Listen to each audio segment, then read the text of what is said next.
essa crônica que ele escreveu quando estava ainda em Maceió, Alagoas, em 1915, lá do Jornal de Alagoas.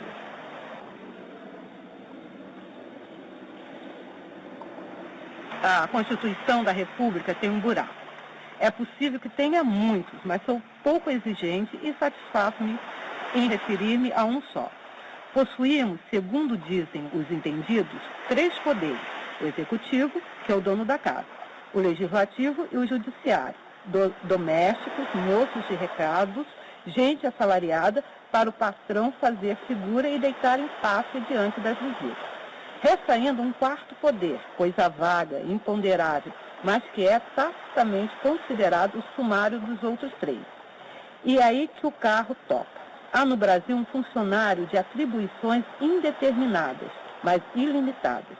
Aí está o rombo da Constituição, rombo a ser preenchido quando ela for revista, metendo-se nele a figura interessante do chefe político, que é a única força de verdade. O resto é lorota. Pegamos o chefe político, agitemo-lo no ar e berramos o estribilho com que a imprensa há tempos nos anda a amolar. A Constituição da República precisa de uma revisão. Sabe, então é coisa que acontece lá naquele tempo e continua acontecendo aqui, né?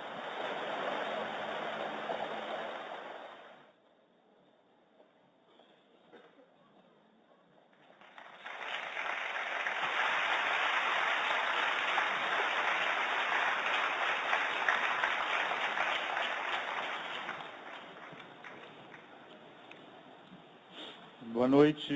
Queria, em primeiro lugar, pedir desculpas a todos pelo atraso no início dessa sessão. Queria informar também que, infelizmente, o poeta Tamim Albarguti, que participaria amanhã, às 3 da tarde, da mesa Literatura e Revolução, não poderá vir a Flip. Ele está em Londres, ele não conseguiu pegar o voo. Eu queria fazer aqui um agradecimento público à equipe de logística da Flip, que conseguiu fazer o que parecia mais difícil, que foi tirar o Tamim do Egito, no momento que o país passa por uma convulsão política, social, enfim.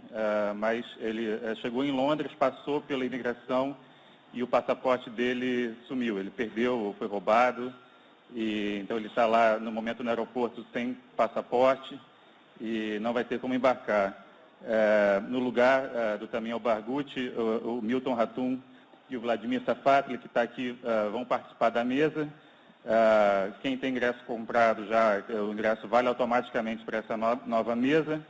Quem quiser devolver o ingresso, pode vir amanhã aqui na bilheteria da Tenda dos Autores para pegar o seu dinheiro de volta. Bom, o título dessa mesa é Da Arquibancada à Passeata, Espetáculo Utopia, uma conversa entre Vladimir Safatli, Thales Absaber, P.J. Clark, com a mediação de Mário Sérgio Conte.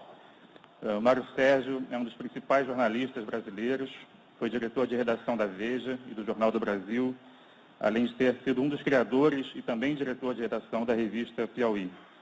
Ele, no momento, trabalha numa tradução de Em Busca do Tempo Perdido, de Proust, e é o apresentador do tradicional programa de entrevistas Roda Viva, da TV Cultura. Mário Sérgio é autor de Notícias do Planalto, e eles foram para Petrópolis, esse escrito em parceria com um amigo dele, Ivan Lessa, grande jornalista e intelectual brasileiro, morto há pouco mais de um ano. Após essa mesa, os autores estarão aqui na Tenda dos Autógrafos, autografando seus livros mais recentes. Quero lembrar que essa mesa tem apoio da CPFL Energia, e agora eu passo então a palavra ao Mário Sérgio. Desejo um bom debate a todos. Obrigado.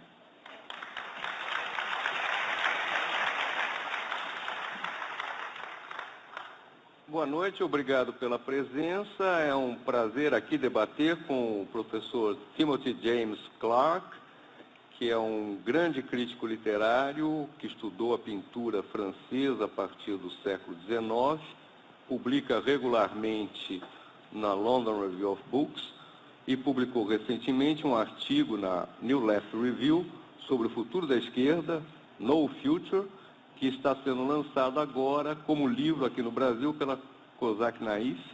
O professor Thales Absaber, que é psicanalista, autor de um livro sobre o lulismo, os impasses do lulismo, e um livro sobre reis, esse fenômeno do divertimento industrializado, controlado pela indústria cultural.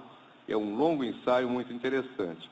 O professor Vladimir Safat, professor de filosofia, colunista da Folha de São Paulo, comentarista do Jornal da Cultura, da TV Cultura, lá em São Paulo, e também publicou recentemente um livro sobre a esquerda que se assume como esquerda.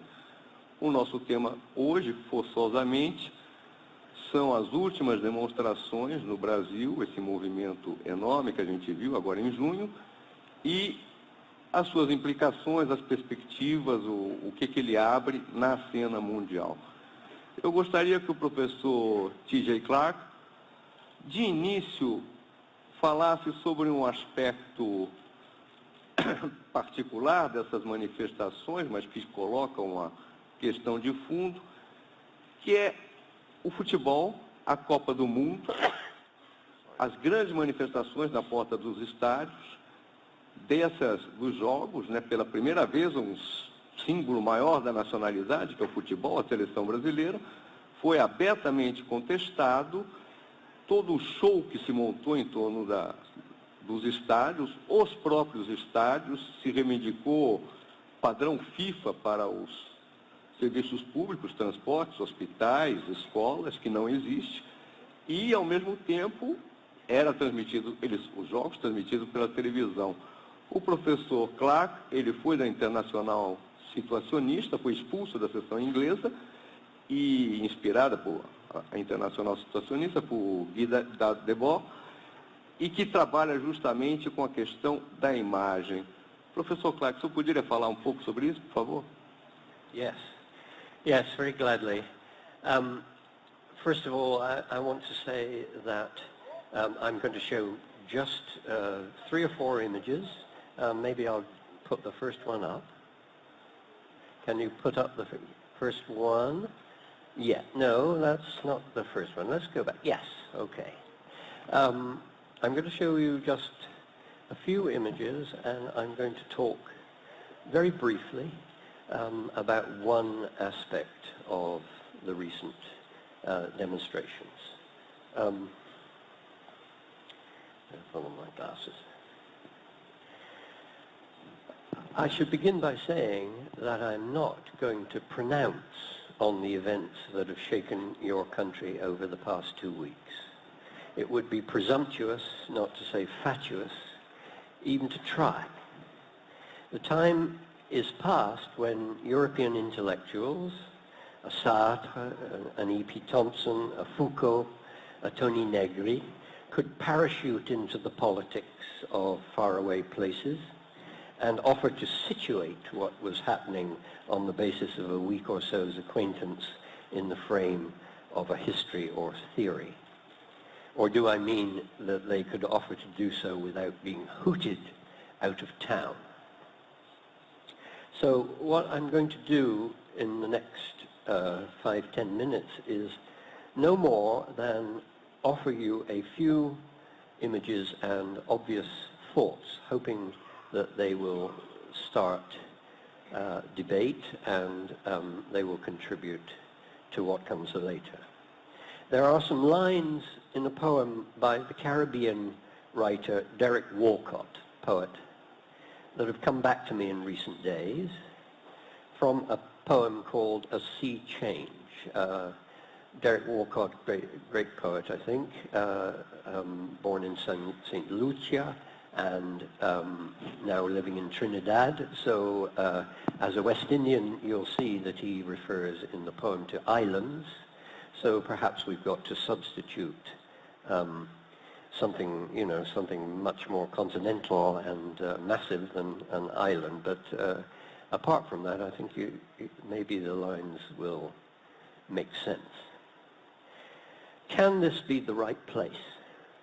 These islands of the blessed, cheap package tours replaced by politics, rain, unrest.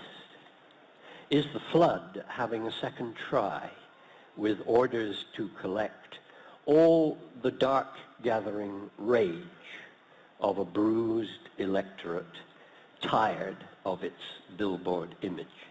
It's the last 4 lines, I think, in particular, that are strong. With orders to collect all the dark gathering rage of a bruised electorate tired of its billboard image.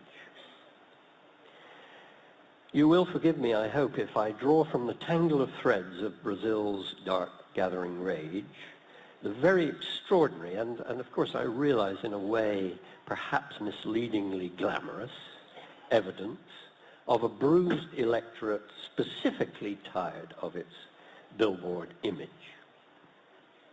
Tired, that is, of the Brazilian state's overinvestment in World Cup spectacle, of that state's determination at enormous costs to usher Brazil after Lulismo into the full postmodernity of the reconstructed sports city, the soccer ball globe, the nation in the oval of the stadium.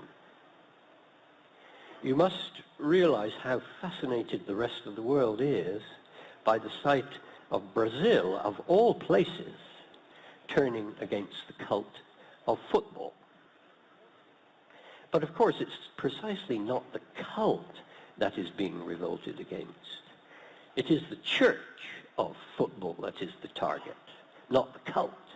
The state church, with its frantic obsession with bigger and bigger sporting cathedrals and more unconditional obedience to the logo, the superstar, the image. One thing I want to say, just in order to get this in perspective, is that this image state, this commitment of the state to the production of an image of itself and its citizens, is very old. I want to remind you that the state and the image have always gone together.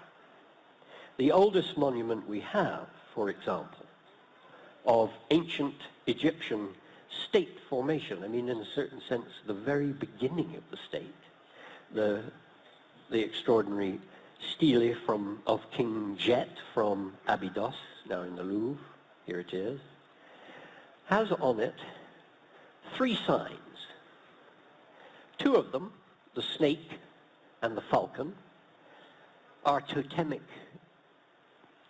labels, as we understand them, of the king's name and divinity. But the 3rd, already down below, is an image of the king's image apparatus. A representation, here's a close-up detail of this extraordinary founding image of the image machine, a representation of an elaborate, patterned, gigantic palace facade. In the very earliest Egyptian calendars, you'll recall, the erection of statues is an event as important to the pharaoh's record of time as the date and height of the year's Nile flood. So what is new about the image society we now live in cannot possibly be the importance that the state and its World Cup patrons place on a basically similar visual bombardment of its subjects. And I don't think that the difference between us and the age of the pharaohs has to do essentially with a new techniques, a set of newly irresistible image machines. It could be argued, on the contrary, that in the world as the Egyptian subject, the Egyptian peasant farmer knew it, the palace and the statue and the pyramid were far more awe-inspiring, far more discontinuous from everyday life, far more absolute and irreducible and overwhelming than anything power has